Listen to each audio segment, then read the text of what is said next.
പുത്തനച്ചി പുരപ്പുറം തൂക്കുമെന്ന് ഒരു ചൊല്ലുണ്ട് മലയാളത്തിൽ. അതുപോലെയാണ് 3 മാസം മുമ്പ് ബി.ജെ.പിയുടെ സംസ്ഥാന അധ്യക്ഷനായി എത്തിയ ശ്രീ രാജീവ് ചന്ദ്രശേഖർ ബി.ജെ.പിയുടെ പുരപ്പുറം അങ്ങ് തൂത്തു വൃത്തിയാക്കി ഇപ്പോൾ കേമനാകാം എന്നൊരു നാട്യമായിരുന്നു. പക്ഷേ എന്തു ചെയ്യാം, 4 പാട് നിന്നും അടവടലം ആക്ഷേപമാണ് രാജീവ് ചന്ദ്രശേഖർജിയെ തേടിയെത്തിയത്. രാജീവ് ചന്ദ്രശേഖർജി ഇപ്പോൾ കേന്ദ്ര നേതൃത്വത്തോട് പറയുന്നത്, എനിക്കിവിടെ പ്രവർത്തന സ്വാതന്ത്ര്യമില്ല, ഞാൻ നടപ്പിലാക്കാൻ ഉദ്ദേശിച്ച കാര്യങ്ങളൊന്നും ശരിയായി നടപ്പിലാക്കാൻ കഴിയുന്നില്ല. കാരണം ബി.ജെ.പിയുടെ ബൈലോ, അതായത് ബി.ജെ.പി പാർട്ടിക്കൊരു സംഘടനാ രീതിയുണ്ടല്ലോ, ആ സംഘടനാ രീതി അനുസരിച്ച് സംസ്ഥാന പ്രസിഡൻ്റായ ഒരാൾ വന്നു കഴിഞ്ഞാൽ അദ്ദേഹത്തിനാകും മിക്കവാറും എല്ലാ ചുമതലകളും, പ്രത്യേകിച്ച് സംഘടനയെ പുനഃസംഘടിപ്പിക്കുക എന്നുള്ള ജോലിയൊക്കെ അദ്ദേഹത്തിൻ്റെ കൈകളിലാണ്. രാജീവ് ചന്ദ്രശേഖർജി പുനഃസംഘടനയുടെ ഭാഗമായി ആദ്യം കുറേയൊക്കെ ചെയ്തു. 14 ജില്ലകളെ രാഷ്ട്രീയ ജില്ലകളായി 30 ജില്ലകളായി തിരിച്ചു. അവിടെയൊക്കെ പ്രസിഡന്റ്, സെക്രട്ടറിമാരൊക്കെ ആയി. എന്നിട്ട് കെ സുരേന്ദ്രൻ തഴഞ്ഞിരുന്ന ആളുകളെയൊക്കെ തിരികെ കൊണ്ടുവന്ന് അവർക്ക് സ്ഥാനമാനങ്ങൾ നൽകി അവരെ പ്രവർത്തന സജ്ജരാക്കാൻ ശ്രമിച്ചു.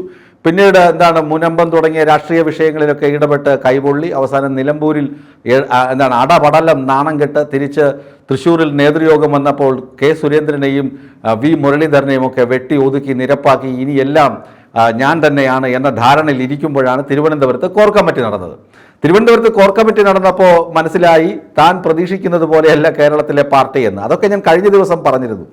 ഇനി ഇദ്ദേഹത്തിൻ്റെ നിലവിളി എന്ന് പറയുന്നത് കെ സുരേന്ദ്രനെയും വി മുരളീധരനെയും നിലയ്ക്ക് നിർത്തിയില്ലെങ്കിൽ അടുത്ത് വരാൻ പോകുന്ന തെരഞ്ഞെടുപ്പുകളിൽ ആഘാതം നിലമ്പൂരിനേക്കാൾ ഭീകരമായിരിക്കുമെന്ന് രാജീവ് ചന്ദ്രശേഖർജിക്ക് ഷോൺ ജോർജാണോ അനൂപ് ആന്റണിയാണോ ആരെങ്കിലും പറഞ്ഞു കൊടുത്തിട്ടുണ്ടാകണം. അതുകൊണ്ട് കെ സുരേന്ദ്രനെ കൊണ്ട് കോർ കമ്മിറ്റി യോഗം കഴിഞ്ഞതിന് ശേഷം പത്രസമ്മേളനം നടത്താനുള്ള സ്വാതന്ത്ര്യം കെ സുരേന്ദ്രന് നൽകി എന്നൊക്കെയാണ് രാജീവ് ചന്ദ്രശേഖർജി പറയുന്നത്. അതല്ല, അദ്ദേഹത്തിൻ്റെ ഭാഷാ പ്രശ്നം കൊണ്ടാണ് കെ സുരേന്ദ്രനെ മൈക്ക് കൈമാറിയതെന്നും ചില ആവലാതിക്കാർ പറഞ്ഞ് നടക്കുന്നുണ്ട്, പാടന്മാർ പാടി നടക്കുന്നുണ്ട്. അതെന്തുമാത്രം വാസ്തവമാണെന്ന് അത് പിന്നാലെ ഞാൻ പറയാം.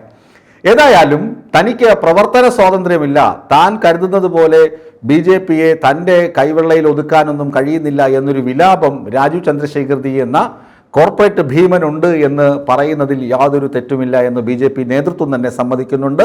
അവിടെ നിന്ന് രഹസ്യമായും പരസ്യമായും ഇത്തരം വിലാപങ്ങൾ ഉയരുന്നും ഉണ്ട്. ഇനി കെ സുരേന്ദ്രനെ ഒതുക്കാൻ വേണ്ടി എന്തൊക്കെയാണ് ചെയ്തത്? അപ്പോൾ രാജീവ് ചന്ദ്രശേഖർജിയുടെ കൂടെ നിൽക്കുന്ന സുരേഷും കൂട്ടർ, ഇപ്പോൾ സംസ്ഥാന സെക്രട്ടറിയാണ് സുരേഷ്, സംസ്ഥാന സെക്രട്ടറി സുരേഷാണ് എല്ലാ കാര്യങ്ങളും നിയന്ത്രിക്കുന്നത് എന്ന് എല്ലാവർക്കും അറിയാം.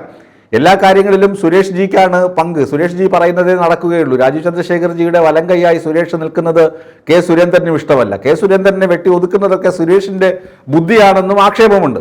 എന്നാൽ കെ സുരേന്ദ്രൻ്റെ മനസ്സിലിരിപ്പ് എന്താണ്? പി സുധീർ, ഇപ്പോഴുള്ള സംസ്ഥാന ജനറൽ സെക്രട്ടറി പി സുധീറിനെ തൻ്റെ നോമിനിയായി വീണ്ടും ജനറൽ സെക്രട്ടറി ആക്കണം പുനഃസംഘടനയിൽ. അതല്ല മറ്റാളുകളെ, ശോഭാ സുരേന്ദ്രൻ, എം.ടി. രമേശൻ, അതുപോലെ അനൂപ് ആന്റണിയോ ഷോൺ ജോർജോ, ഇവരിൽ ആരെങ്കിലുമൊക്കെയാണ് ജനറൽ സെക്രട്ടറിമാരായി വരികയാണെങ്കിൽ പാർട്ടിയെ അടപടലം നാറ്റിക്കുമെന്ന തീരുമാനത്തിലാണ് കെ സുരേന്ദ്രൻ മുന്നോട്ട് പോകുന്നത്. വേറൊന്നുമല്ല, ചരട് വലിക്കും. ചരട് വലിക്കാൻ കാലനാണ് കെ സുരേന്ദ്രൻ എന്ന കാര്യത്തിൽ ആർക്കും തർക്കമൊന്നുമില്ല.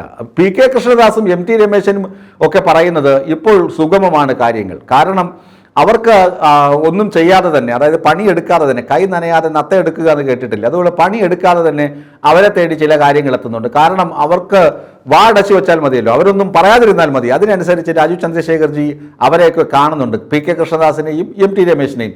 പി കെ കൃഷ്ണദാസിനും എം.ടി. രമേശിനും ആദ്യം മുതലുള്ള ചിന്ത എന്താണ്? കെ സുരേന്ദ്രനെ ഒതുക്കുക, കെ സുരേന്ദ്രൻ്റെയും വി മുരളീധരൻ്റെയും അപ്രമാദിത്വത്തെ അവസാനിപ്പിക്കുക എന്നതായിരുന്നു പി കെ കൃഷ്ണദാസിൻ്റെയും എം.ടി. രമേശിൻ്റെയും ആജീവനാന്ത മോഹം.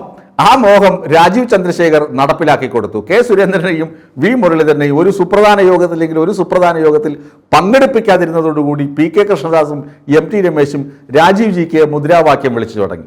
എന്നാൽ ശോഭാ സുരേന്ദ്രനാണ് ആകെപ്പെട്ടിരിക്കുന്നത്. നടുകടലിലാണോ അതോ തിരയെണ്ണി തീരത്ത് നിൽക്കുകയാണോ, എന്തിന് ഒരു തുള്ളി ഒന്ന് നുണയ്ക്കാൻ പോലും കഴിയുന്നില്ലല്ലോ എന്ന വേവലാതിയാണ് ശോഭാ സുരേന്ദ്രന്. കെ സുരേന്ദ്രൻ ഉണ്ടായിരുന്നപ്പോൾ അച്ചടക്ക നടപടിയുടെ ഭാഗമായി 2 വർഷക്കാലം ചുമ്മാതിരിക്കേണ്ടി വന്നു. എങ്കിലും കുഴപ്പമില്ല, എങ്കിലും അവിടെ ഇവിടെ സുരേന്ദ്രനെ കയറി 2 ചീത്ത പറഞ്ഞാൽ, അല്ലെങ്കിൽ 2 വാക്ക് കൊള്ളിച്ചു പറഞ്ഞാൽ മാധ്യമങ്ങളിലെങ്കിലും ഇടം കിട്ടുമായിരുന്നു ശോഭാ സുരേന്ദ്രന്. ഇപ്പോൾ അതും ലഭിക്കാതെയായി ശോഭാ സുരേന്ദ്രന്. ശോഭാ സുരേന്ദ്രൻ അമിത്ഷായെ പോയി കണ്ടു, ഇപ്പോൾ പാർട്ടിയുടെ പ്രസിഡന്റാക്കും എന്ന് മോഹിച്ചിരിക്കുമ്പോഴാണ് രാജീവ് ചന്ദ്രശേഖർജി, ഒരാഗ്രഹവും ഇല്ലാതിരുന്ന രാജീവ് ചന്ദ്രശേഖർജിയുടെ കയ്യിലേക്ക് ബാറ്റൺ കൊടുക്കുന്നത് ദേശീയ നേതൃത്വം. അതുകൊണ്ട് തന്നെ ദേശീയ നേതൃത്വം രാജീവ് ചന്ദ്രശേഖരനോട് പറഞ്ഞിരിക്കുന്നത്, നിങ്ങളുടേതായ രീതിയിൽ പാർട്ടിയെ നയിക്കുക, ഇവിടെ മിനിമം ഒരു 5 സീറ്റിലെങ്കിലും നിയമസഭയിൽ വിജയിക്കുക, പഞ്ചായത്ത് തിരഞ്ഞെടുപ്പിലും മുന്നേറ്റം ഉണ്ടാക്കുക എന്നൊക്കെയാണ് കൊടുത്തിരിക്കുന്ന നിർദ്ദേശം. ആ നിർദ്ദേശം സഫലമാക്കാൻ വേണ്ടി മാക്സിമം പുതിയ ടീമിനെ, അതായത് താമര വിരിയിക്കാൻ പുതിയ കർഷകരെ കൊണ്ടുവരിക.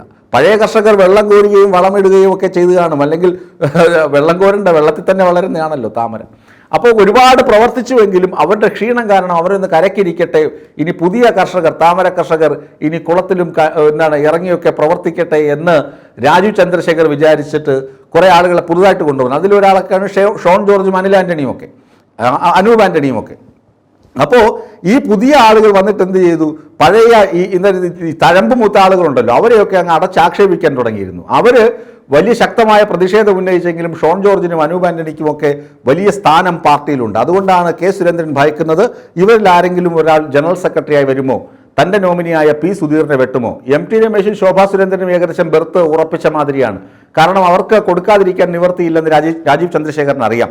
അതോ ഇനി മുഴുവൻ പുതിയ ടീമിനെ ആകുമോ, ഇവരെയൊക്കെ ഒഴിവാക്കിയിട്ട് പുതിയ ഓരോ ആളുകളെ ആയിരിക്കുമോ എടുക്കുന്നത് എന്ന സന്ദേഹവും ഉണ്ട് ഈ കെ സുരേന്ദ്രൻ ക്യാമ്പിന്, അതുപോലെ തന്നെ വി മുരളീധരൻ ക്യാമ്പിനും. വി മുരളീധരൻ ശീതസമരത്തിലാണെങ്കിൽ കെ സുരേന്ദ്രൻ അപ്രഖ്യാപിത യുദ്ധത്തിലാണ്. എന്തു വന്നാലും BJP കേന്ദ്ര നേതൃത്വം രാജീവ് ചന്ദ്രശേഖറിനൊപ്പം നിൽക്കുന്നത് കൊണ്ട് പ്രത്യക്ഷമായ ആക്രമണത്തിലേക്കോ പ്രത്യക്ഷമായ പാലം വലിയിലേക്കോ കെ സുരേന്ദ്രൻ പോകില്ല. അല്ലെങ്കിലും കെ സുരേന്ദ്രൻ്റെ പ്രത്യക്ഷമായ ആക്രമണം നേരെ പോ രീതിയില്ല, പിന്നിലൂടെയുള്ള കടന്നാക്രമണമായിരിക്കും കെ സുരേന്ദ്രൻ ലക്ഷ്യമാക്കുന്നത്. അതുകൊണ്ട് വരുന്ന തെരഞ്ഞെടുപ്പ്, പഞ്ചായത്ത് തെരഞ്ഞെടുപ്പിൽ BJP അടപടലം തോൽക്കാതിരിക്കണമെങ്കിൽ കെ സുരേന്ദ്രൻ്റെ ഫോർമുലകൾ കൂടി രാജീവ് ചന്ദ്രശേഖർ അംഗീകരിക്കേണ്ട സ്ഥിതിഗതിയിലേക്ക് പാർട്ടി പോകുന്നുണ്ട്. ഒപ്പം വി മുരളീധരനെ തഴഞ്ഞുകൊണ്ട് ആണ് കെ സുരേന്ദ്രനെ ചാക്കിട്ട് പിടിക്കാൻ നോക്കുന്നതെങ്കിൽ അതും പാരയായി മാറും. ഇനി സൗമ്യയായി നിൽക്കുന്ന ശോഭാ സുരേന്ദ്രൻ എപ്പോഴാണ് കലിതുള്ളി കാളിയാവുക എന്ന് അറിയാനും പറ്റുകയില്ല. ഏതായാലും BJP കേരള ഘടകം പ്രതിസന്ധിയുടെ വക്കിലാണ്. രാജീവ് ചന്ദ്രശേഖർജി വിചാരിച്ച പോലെയല്ല പുരപ്പുറം തൂത്ത് ആളാകാൻ നോക്കിയത് കൊണ്ട് കാര്യമില്ല. അകത്ത് വേരോട്ടം നിലച്ച മട്ടാണ് BJPയുടെ ഇപ്പോഴത്തെ അവസ്ഥ.